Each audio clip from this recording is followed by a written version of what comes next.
Hi friends, welcome back to Mahabharata series episode number 120. ఇప్పుడు వరకు జరిగిన కథ ఏంటంటే, శల్యుడు ధర్మరాజుకి ఇంద్రుడి శాపం గురించి కథ వివరించన్నాడు. అందులో భాగంగా ఇంద్రుడు వృత్తాసురుని చంపుతాడు. వృత్తాసురుని వధించినందుకు ఇంద్రుడి మీద ఆంక్షలు విధించి ఆయన ఇంద్రపదవి కోల్పోయేలా చేస్తారు ఋషులు. ఆ తర్వాత ఏం జరిగిందో తెలుసుకోవాలనుకుంటే ఈ వీడియోని స్కిప్ చేయకుండా లాస్ట్ వరకు చూడండి. భూలోకంలో నహుషుడు అనే మహారాజు అశ్వమేధ యాగాలు చేసి రెండవ ఇంద్రుడి మాదిరిని ప్రకాశిస్తున్నాడు. దేవతలు మునులు నహుషుని వద్దకు పోయి ఇంద్ర పదవిని అధిష్ఠించమని కోరారు. దానికి నహుషుడు, నాకు ఇంద్ర పదవిని నిర్వహించే సామర్థ్యం లేదు, నన్ను వదిలేయండి అని చెప్పాడు. అప్పుడు యముడు, వరుణుడు మొదలగు దేవతలు తమ తమ శక్తులను అతనికి పంచి ఇచ్చారు. నహుషుడు మహాశక్తివంతుడయ్యాడు. దేవతలు ఋషులు నహుషుని ఇంద్రపదవితో అధిష్ఠింపచేశారు. దివిజ రాజ్యమును అభిషేకించారు. నహుషుడు ధర్మపరుడై సమస్త లోకాలను పరిపాలిస్తున్నాడు. కిన్నరులు, కింపురుషులు, గరుడులు, గంధర్వులు, సిద్ధులు, విద్యాధరులు సమస్త దేవతల నుండి వారి వారి తేజో భాగస్వాములను స్వీకరించారు. మునులందరూ నహుషుని సేవిస్తున్నారు. తుంబరుడు, నారదుడు అతనికి గాన వినోదం చేస్తున్నారు.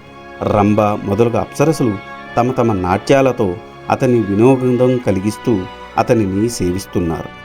ఇన్ని భోగాలు ఒక్కసారి సమకూరగా నహుషునిలో మదము ఆహ్వానించింది. ఎల్లప్పుడూ మద వికారాలతో కాలం గడుపుతున్నాడు. ఒకరోజు నహుషుడు ఇంద్రుని భార్య అయిన సచీదేవిని చూశాడు. సచీదేవి అందానికి ముగ్ధుడయ్యాడు. ఆమెను మోహించాడు. నేను స్వర్గలోకాధిపతిని, అందరూ నన్ను చూడడానికి వచ్చారు. ఈ సుందరాంగి ఎందుకు రాలేదు? కారణం ఏమి? వెంటనే ఆమెను పిలిపించండి అని ఆజ్ఞాపించాడు నహుషుడు. ఇది తెలిసి సచీదేవి భయపడింది. దేవగురువు బృహస్పతి ఇంటికి వెళ్ళింది. జరిగినదంతా చెప్పింది. అమ్మా సచీదేవి, నిన్ను నేను కాపాడుతాను. నీ భర్త తప్పకుండా తిరిగి వస్తాడు.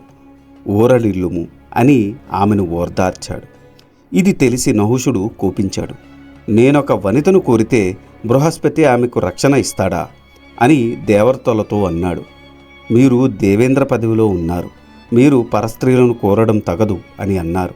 దానికి నహుషుడు నవ్వి, మీ దేవేంద్రుడు గౌతమి భార్య అహల్యను అర్ధరాత్రి కామించినప్పుడు మీరు అతనికి ఈ బుద్ధులు ఎందుకు చెప్పలేదు? వెంటనే ఆమెను నా వద్దకు పంపమని బృహస్పతికి చెప్పండి అని ఆజ్ఞాపించాడు. దేవతలు మునులు బృహస్పతి వద్దకు పోయి, గురుదేవ, ఇప్పుడు నహుషుడు ఇంద్రపదవిలో ఉన్నాడు. అతడు సచీదేవిని కోరడానికి తగినవాడు. కావున సచీదేవిని అతని వద్దకు పంపించండి, అతని కోపం పోగొట్టండి అని అర్థించారు. బృహస్పతి చిరునవ్వు నవ్వి, అకట నహుషుడు ఇంద్రపత్ని సచీదేవిని కోరడమా? దానికి మీరు ఆయనను సమర్థించడమా? ఇది మీ కర్తవ్యమా? ఇది లోకహితమా? అవును, మనం ఇంతటి మహత్కార్యాన్ని ఆచరించాల్సిందే. అయినను శరణుజొచ్చిన వారిని కాపాడగలిగి ఉండి కూడా కాపాడకపోతే అది పాపము అని బ్రహ్మదేవుడు చెప్పాడు కదా. కాబట్టి నేను సచీదేవిని పంపను అని చెప్పాడు. అయితే తగిన కర్తవ్యము ఆలోచించండి అని బృహస్పతిని మునులు అర్థించారు. బృహస్పతి ఆలోచించి, ఒక పని చేద్దాం. సచీదేవి నహుషుని వద్దకు పోయి అతనితో సాంగత్యానికి కొంత సమయం అడుగుతుంది. తర్వాత ఏం చేయాలనేది మనం నిర్ణయించుకుందాము అని అన్నాడు. బృహస్పతి మాట ప్రకారం సచీదేవి నహుషుని వద్దకు వెళ్ళింది. తాను కోరిన వనిత తన వద్దకు రాగానే నహుషుడు ఎంతో సంతోషించాడు. నేను ఇంద్రపత్నిని, సచీదేవిని. ఇంద్రుడు ఉన్నాడో లేడో తెలియదు. ఏ విషయమో తెలియకుండా మనము తొందరపడటం పనికిరాదు. నా మనసు శంకగా ఉన్నది. తమరికి తెలియనిది ఏమున్నది? నాకు కొంత సమయం కావాలి అని అడిగింది. నహుషుడు దానికి ఒప్పుకున్నాడు. తర్వాత మునులు దేవతలు రహస్యంగా విష్ణుమూర్తిని కలిశారు. ఇంద్రుని పాపం పోగొట్టమని అడిగారు. దానికి విష్ణువు, మీరు వెళ్ళి ఇంద్రునితో అశ్వమేధ యాగం చేయించండి, అతని పాపం పోతుంది అని చెప్పాడు. అందరూ ఇంద్రుని వద్దకు వెళ్ళారు. అతని చేత అశ్వమేధ యాగాన్ని చేయించారు. ఇంద్రుడు కల్మషరహితుడు అయ్యాడు. ఇంద్రుడు వారితో కలిసి అమరావతికి వచ్చాడు.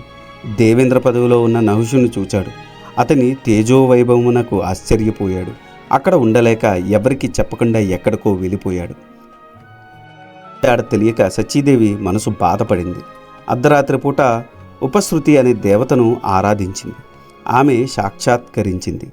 అమ్మా, నీవు నీ భర్తను నీ పుణ్యఫలము వశము చూస్తావు. నేను ఉపశృతి అనే దేవతను నీ పాతివ్రత్యానికి మెచ్చి వచ్చాను. నా వెంట వస్తే నీ భర్తను నీకు చూపిస్తాను అని సచీదేవిని తీసుకొని హిమవత్ పర్వతమునకు ఉత్తర దిక్కుగా ఉన్న మంజుమంతము అనే పర్వతం వద్దకు వెళ్ళింది. అక్కడ ఉన్న ఒక సరోవరములో ప్రవేశించి అక్కడ ఒక తామర పువ్వు కాడలో ప్రవేశించారు. ఆ కాడలో సూక్ష్మ రూపంలో ఉన్నాడు ఇంద్రుడు.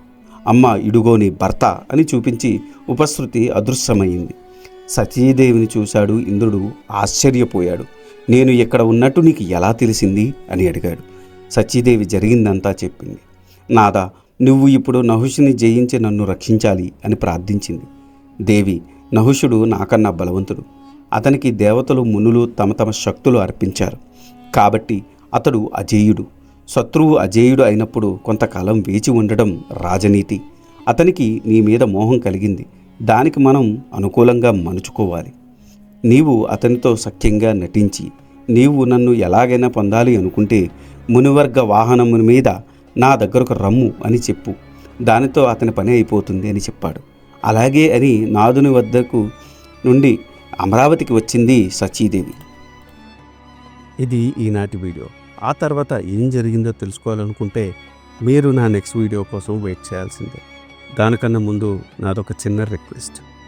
నేను చేసే ఈ మహాభారత సిరీస్ వ్యాస భారతం నుండి కవిత్రయం అంటే నన్నయ్య గారు, తిక్కన గారు, ఎర్రాప్రగడ గారు తెలుగులోకి అనువదించారు. అదే ఈ మహాభారతాన్ని నేను మీకు యథాతథంగా అందించాలనే సదుద్దేశంతో ఈ వీడియోలు చేస్తున్నాను. ఏ జనరేటెడ్ ఇమేజెస్తో వీడియోస్ చేయడం కొంచెం కష్టతరమైన విషయం అయినప్పటికీ మన సనాతన ధర్మంలో ఉన్న మంచిని చెప్పాలనే ఉద్దేశంతో పూర్తి కథని ఈ వీడియోల రూపంలో అందించడం జరుగుతుంది. అందుకని మీలాంటి వారి సపోర్ట్ నాకెంతో ముఖ్యం. మీరు నన్ను సపోర్ట్ చేయాలనుకుంటే జస్ట్ మీ అభిప్రాయాన్ని కమెంట్ల రూపంలో తెలియచేస్తూ, లైక్ చేస్తూ, 10 మందికి షేర్ చేస్తూ మన ధర్మాన్ని 10 మందికి అందేలా చేయాలని కోరుకుంటున్నాను. ఈ వీడియో కనుక మీకు నచ్చితే do like, share and subscribe. Thanks for watching. జై సనాతన ధర్మం.